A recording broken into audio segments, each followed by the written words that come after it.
PJNet Live Part 1 on Thursday night, and we have Hope standing by in the green room. A bumper is rolling, and the restreaming service is live and in sync.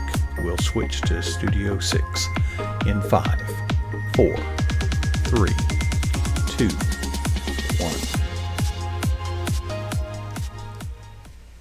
Welcome back, or welcome to PJNet Live. We're certainly glad you're here. You know, we're doing something new now. You could be watching us on Facebook. You could be watching us on Twitter through Periscope.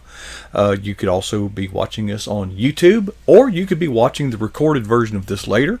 You could be watching it live in our chat room at patriotjournalist.com. There's plenty of places to find us now, and we are so grateful that we've been very blessed. Hey, listen, let me talk a moment about Hope Bolinger. Yeah, B-O, here, I'll put it up here for you. Here it is. Here is her name, and here she is. I think I did it right, Hope. Bolinger, is that right? Yep, you got it right. I did it. Well, Hope, one of the things I like to do is get kind of a bio. And forgive, I'm not saying this happened to you, but it does happen. I'm always got a lot of people that are coming on, and I get all these bios, and I start taking the very best of this person and introduce you as actually a sort of a composite figure of all the bios that are on my mind. But I was reading through your bio, and I was overwhelmed with some of the things, and I'm just going to let me just so the people out there, this is all, if you go to Hope's website, which I'll put the address on there, and click on About. You started writing novels when you were, all of 16. That was a long time ago. I realize that. You went and got a major at Taylor University, blah, blah, blah. You're with the Heartline Literary Agency. You're with Kyle, on and on and on. And it's as long as your arm, and you're still in your 20s. Have you, Hope, decided what you want to do when you grow up? Yeah, I've always wanted to kind of work in the publishing industry ever since I got bit by the bug when I was in high school. I had an AP literature teacher who made the mistake of telling me I wasn't too bad at writing, and ever since then I decided to pursue it wholeheartedly. And so I am currently working as a literary agent, something I always wanted to do since I was 16. I'm working as an administrative assistant at Serious Writer, and then I am writing quite a few things on the side. So getting my hands full with just about everything in the industry. Now, you're actually, at a very young age, going to be on staff at the Serious Writer Conference being held in Ohio. What are you going to be doing there? Sure. So quite a number of things. I'm going to be teaching a couple classes. I'm going to teach one on how to creatively market your book beyond just kind of posting on Facebook. And I'll be teaching a class on how to write an 80,000 word book in the span of a month, which is kind of a process I regularly do. I'm going to be on an agent panel where we're going to kind of walk people through what literary agents are looking for. And then I'm going to be taking some one-on-one pitches, so people are going to just tell me what they're working on, and we're going to just kind of talk back and forth and hear what everyone's ideas are. So just kind of a conglomeration of things. I love to do a lot of things. As you can tell, I sent a very lengthy bio over, but I just like to kind of do a lot. So I'm going to be doing a lot at the conference too. I've never seen, well, I won't say never. It is your maturity is beyond your years. You seem to have a laser focus on the direction of your career. Is there anything that you could see in the future that would take you off that track? I'm thinking getting married and having babies and things like that. No. So, I really felt a strong call from God to enter this world of publishing. It's been really apparent the whole time. I didn't apply to any other college than Taylor University. It was just clear I was supposed to go to Taylor to do the professional writing program. So that's where I pursued. It was just really clear from the start, this is what I was supposed to do. And the really great thing about this job is that you can do it remote. You can do it while married, while having kids. And so while I am currently a single Pringle, and I am very much open to having a marriage and a family down the road and still being able to pursue what God has called me to do. That is perfect. Okay. And you know what? I wonder if that would have been possible 10 or 20 years ago before the internet. Oh, no, definitely not. I mean, I work remotely right now. I have a boss in Florida and I have another boss up in Michigan, and I'm in the Midwest, so this would not have been possible 10, 20 years ago. But that's the really cool thing about technology. I know there's a lot of setbacks to the internet and social media, but one of the really cool things about the job is I am able to communicate with them in real time and figure out what exactly I need to be doing that day. So do y'all have little like Zoom conferences, and is that how you do it? All the time. Yeah, Zoom is one of our favorite tools. I mean, I have their phone number, so they often, if it's something really short, they might just text me what they need to get done. A lot of emails. My Gmail fills up really fast. But yeah, Zoom is, if we have anything that's just really complicated that isn't really easily communicated over email, we can just hop onto there, have a video conference really quick, and then they can kind of do a screen share and walk me through what exactly needs to get done. Can you send links back and forth in a chat? Because I've been on these telephone conference calls that are free, and the host of the conference be saying, okay, everybody go to http and then he'll say, okay, is everybody there? Oh, and then there'll be 30 or 40 people on the conference, but about 4 of them just can't seem to find the website. And I'm watching my clock. This is a 30-minute conference call. We're at the 22-minute mark now, and and I've always thought, why in the world don't you get on board with something better than this? Yeah, well, that's the great thing about Zoom is there is a chat room. So I know you have a chat room going as well. But the nice thing is if they need to send a link, they can just send it, and you can just click right and everybody can get on board. Yeah, and you can do screenshot. It's really not. I was experimenting on this platform before we had what we have now with GoToMeeting. Because I did tech support back in those days. What I like about GoToMeeting is you can literally take control of the other person's keyboard, and and in tech support that's important. It's a little scary, of course, but if they're calling you for help, I mean, if I were sitting right there at their side, of course I would use their keyboard and mouse. So that's what I like about GoToMeeting. What I don't like is the price. Yeah. So. But this platform actually has its own built-in. We're using it right now. They call it Rendezvous, and it works surprisingly well. Now, here you are in your 20s. I know you just published one book. Let's do the book. Sure. Go ahead. Absolutely. So this is Blaze. This is my first traditionally published book, and it was published by what was then Lighthouse Publishing in the Carolinas. They just got absorbed by Iron Stream Media. So it's modern day Daniel set in a high school. So it was a lot of fun to write, for sure. How much is fiction and how much is kind of real? So, I mean, I use the source material of the first 3 chapters of Daniel. Essentially, I take people up to the fiery furnace part, but the rest is fiction. It's kind of a basic outline for the plot was those first 3 chapters in Daniel. So just kind of modernized. I don't know if you've ever read Francine Rivers, but she's done that with a few different stories. For instance, Redeeming Love was kind of a Hosea and Gomer story, but it was set in a different time period. I'm going back to your website, and I want the viewers to just first of all, you need to go pay a visit to the website Hope Bolinger, and I put it up on the screen earlier, so you can rewind if you have to. But in your blog, I was really impressed with a couple of things. One is a lot of blogs you go to, they haven't posted in a year or so, but you have a post here from September 21.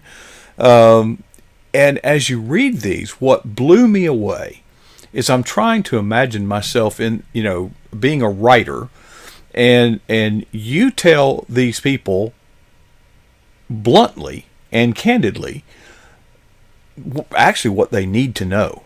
Okay. The challenge for me is I'm 60 years old, you're 20 something. who the heck do you think you are? Do you know who you're talking to? It must be tough being young and being in a leadership position, because help me out here. I mean, they got to get through you to get downstream to the end goal line, right? Right. Oh, yeah. No, I mean, oh man, I'm trying to prevent myself from talking too much on this because people definitely pull the age card on me a lot. They say, you're 22, how much can you know? I write a lot for crosswalk.com. I had a biblical background kind of growing up through Christian schools, really being blessed with a lot of teachers kind of being able to guide me through the Bible and trickier sections that people often can misquote or misunderstand. And so a lot of people will sometimes look at a controversial article I write and say, well, obviously you're too young to understand that. So obviously you don't know anything about that. But I mean, I just, in publishing, I've seen people of all ages just really write well and do really well in the business. I've seen people who write in my genre, which is young adult for teens, and they're in their 60s and 70s. And it wouldn't be what you typically would imagine an author would be, what age they would be to write that, but they're writing incredible stories. And people will often pull the age card on them. They'll say, aren't you too old to really understand what teens are going through? Wasn't that a while ago? But honestly, yeah. Sorry, That coin has two sides. Not only do they does. play the age card on you, you play it on them sometimes. Oh, I know. I never play the age card on people. Sometimes people ask me, are you not going to look at a piece of writing if it's written by a teen because they're too young? Or are you not going to look at this piece of writing because, I'm in my 70s? And I say, no, I just care if the writing is good. That is what matters to me. Whenever someone sends me a submission, the first thing I look at is the writing. I don't look at the bio. I don't look at the platform. I look at that stuff later if the writing is really good. Mm-hmm. But what matters to me most is, did they study the craft? Do they know what they're talking about? And can they write well? I'm still amazed, okay, because maybe there are. What would be the demographics in your industry, your peers at other companies? Are they 20-something? From what I've seen at different conferences, I want to say a lot of literary agents are in the 30 to 60-year-old range. So you do run into a couple who are in their 20s, not usually this early of 20s, but there are some who are in my age range. So I want to say average age would probably be in the late 30s, early 40s. That's probably what you usually run into, at least at the different events I've been to. That's usually pretty much at your peak, professionally. You're still young enough, Anyway, where I'm from, most everybody is employed by the state of Florida or the university, Florida State University or Florida A&M. It's a government town. Okay. Now, if they're not working in the government, they're probably working for someone who contracts with the government. Mm-hmm. Okay, and this breeds a couple of things sociologically. Okay, one is it's not a real high risk tolerance mindset. The government is not that affected by the winds and the of the economy, at least not in the short term. We're a little insulated from that. The government's not going to. The state of Florida is not going to close. It's just not going to happen. So there's not a lot of what I would call ambition. You know what I'm saying? There's not a lot of risk takers, entrepreneur types out there. And I know nothing about writing, but I can see that there's a high risk tolerance among writers. There has to be. It's highly competitive, and only a few. It's competitive. So my point being, in my world, it's not what you know, it's who you know. Mm-hmm. How much of that is true on a scale of 1 to 10 in your industry? Does 11 count as a number in that scale? It's huge. It's all about who you know. I mean, I wouldn't be where I am now if I didn't have the writing mentors who I had. I had really great instructors at the professional writing program in Taylor. They've been in the industry for decades. And so they just knew they had the right connections, and they also just knew the right information about the industry. I connected with Kyle, my boss, through a conference. I just met him, and I was able to get an internship with him later, and that's kind of how that career trajectory took off. So it's all about who you know. I'm glad you said that, because I didn't want to say, is Kyle your uncle or anything? I mean, is that... Yeah, I mean, I should add, though, it does, like, putting in hard work and effort does count for something. You do have to make the right connections at the right time, and I really do believe that God will put us in the right places that we need to be when we are at those conferences or at those events. There's lots of divine appointments, but you do have to put in the hard work. You can't just make the right connections. You really have to study your craft, and you really have to work hard. Mm-hmm. Yeah, what in my industry we call technical merit. You know, technical merit is not enough by itself. You've got to know, you've got to find somebody to run that up a flagpole. On the other hand, if you know everybody in the world, if your product stinks, your product stinks. And your best buddy is not going to run it up a flagpole and fall on his sword for you. So, so the same is true. So it seems to me that you drilled down on this early on in high school. I mean, you published something when you were 16? No, so I started writing when I was 16, and I worked for a local magazine, but I didn't get traditionally published until I was 21. Yeah. It's just sometimes it takes a really long time. In those 5 years, it was me just writing constantly, getting 400 plus bylines, working for whoever I could, whoever offered a free internship, who was willing to take me on, and just learning as much as possible. And that's kind of how I was able to get it done in about 5 years. But for most people, I've heard that it takes them about 6 to 10 years from when they start pursuing a professional writing career to get that contract. It just takes a long time. The industry is so slow. Mm-hmm. I've heard that, and in a way that's good, because you only wind up with the ones who seriously want it. You've said a lot about your upbringing, your faith, and some of your writings. What do you hope? How do you see yourself and what you're doing as a part of God's plan and His calling? How much of help make that real, or is it just a job? On the other No. I mean, I see His hand in everything. I want to, first of all, write really well, because I think that we are called to give 100% in whatever we are called to do. And so I really just want to put out really quality writing. But also I want to be able to tackle really hard topics. The reason why I really like to write for the young adult audience is teens just go through so much. They are dealing with so many things now that I didn't even have to deal with in high school. And that was 5 years ago. And so I want to be able to kind of meet them where they're at and show them that there is hope, and that there is a better way than kind of all the ways that they're being told by the world around them to kind of satisfy this deep yearning inside of them.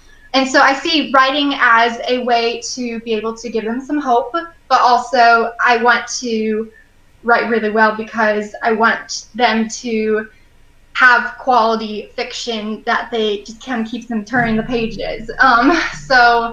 Because sometimes people in the Christian writing community can kind of bring up a debate like, how important is the message versus how important is really good writing? And I think they're both very important. You have to have both in order to produce a really good product for a Christian published book. Well, I struggled with that when I was at the conference. I was filming some of the classes, and I see we're running out of time, but I feel it's important to share, because Tessa, you know who I'm talking about? I was filming her class, and she's talking about all this fictional writing, and I'm just filming it. I'm not part of the dialogue, but I'm about to burst into flames saying, I want to preach the truth. What are you talking about fiction for? There's too much truth. But she kind of persuaded me when she talked about the Chronicles of Narnia. Because I see that as a way to build a bridge. Now, I would qualify that and say, now, if we don't use that story as an entry point to form a dialogue with somebody to tell them the real truth, because I remember sharing with my daughter, gosh, the lion, the king of the jungle, the sacrificing himself for other. I could see the biblical plot woven into it in a fictional way, but I could also see talking to either an unchurched person or even a non-believer and them buying into the idea. They buy into the idea, oh, the Lion King sacrificed himself, and then say, yeah, that story's 2,000 years old. It's based on a true story. Here, let me tell you. Well, I just took the last 2 minutes of the show telling my story, and sorry. Let me give you 2 minutes to say anything you want to say. Who are some of the mentors? Who are some of your heroes out there? I mean, Tessa is definitely one of them. I remember reading her books, and they were raw and real, and they really were a great entry point to start a dialogue. And that is part of my mission, is to be able to start a dialogue, kind of create an entryway for people to really look at the Bible and see what exactly is it saying. If this is a modern day Daniel, okay, what does the book of Daniel say? Well, how is that similar? So I definitely would say Tessa is. I would say anyone in the professional writing program at Taylor has been huge, especially a huge shout out to Linda Taylor. She is a editor and a published author, and she is just a wonderful person. She really taught me how to hone my craft and really refine it to make sure that every single word I'm using is important. Kyle Yan, my boss, and also the head agent of the agency that represents me. He's been really helpful in my writing journey, and so has Bethany Jett, the head of Serious Writer. I mean, I could just go on and on. There's just been so many people along the way who've been helpful by either encouraging me or by providing me the tools I needed to really work on my writing, or just providing really good reading material. I love C.S. Lewis. I read all of his books.